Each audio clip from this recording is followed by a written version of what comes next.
श्रीमद् भगवद गीता अध्याय 2 श्लोक 14। मात्रा स्पर्शास्तु कौन्तेय शीतोष्ण सुखदस्खदा आगमापयनीयोऽस्मि यातस्यानि भारतः। हे कुंती पुत्र, सुख तथा दुख का क्षणिक उदय तथा कालक्रम में उनका अंतर्धान होना सर्दी तथा गर्मी की ऋतुओं के आने जाने के समान है। हे भरतवंशी, वे इंद्रिय बोध से उत्पन्न होते हैं और मनुष्य को चाहिए कि अविचल भाव से उनको सहन करना सीखे। तात्पर्य: कर्तव्य निर्वाह करते हुए मनुष्य को सुख तथा दुख के क्षणिक आने जाने को सहन करने का अभ्यास करना चाहिए। यानी कि भूख लग रही है तो हमें उसको सहन करना चाहिए, इसलिए व्रत आदि का विधि विधान किया गया है।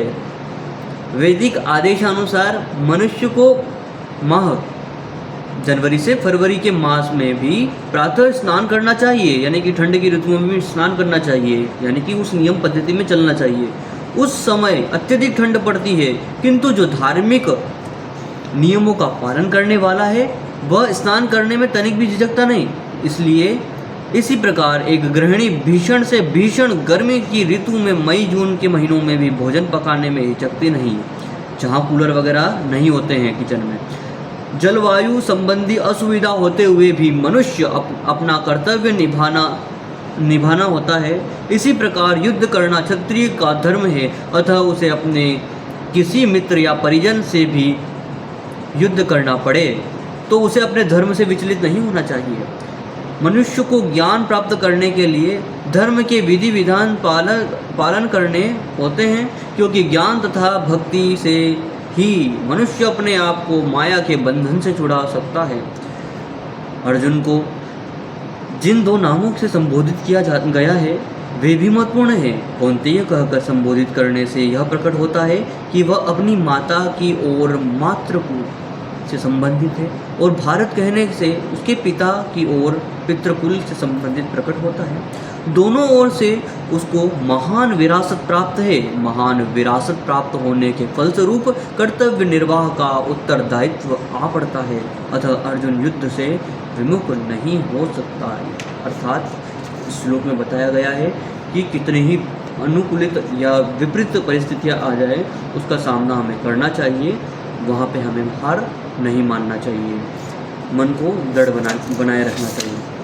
इति श्रीमद्भगवद्गीता सुपनिषत्सु सुब्रह्म विद्यायोग शास्त्रे श्री कृष्ण अर्जुन संवादे अध्याय 2 श्लोक 14 समाप्त।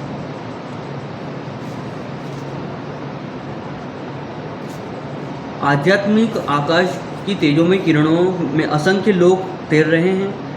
वह ब्रह्म ज्योति परमधाम कृष्णलोक से उद्भूत होती है, और आनंदमय तथा चिन्मय लोक जो भौतिक नहीं है इसी ज्योति में तैरते हैं।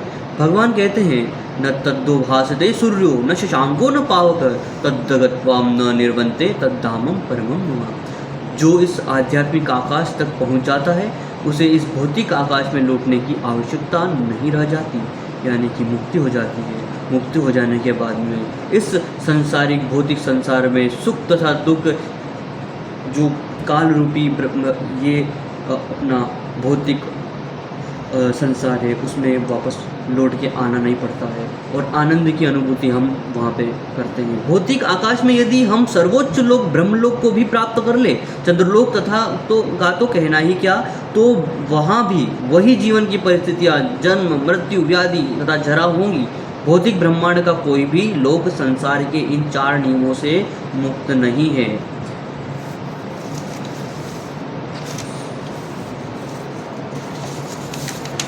माँ के बिहारी लाल की जय।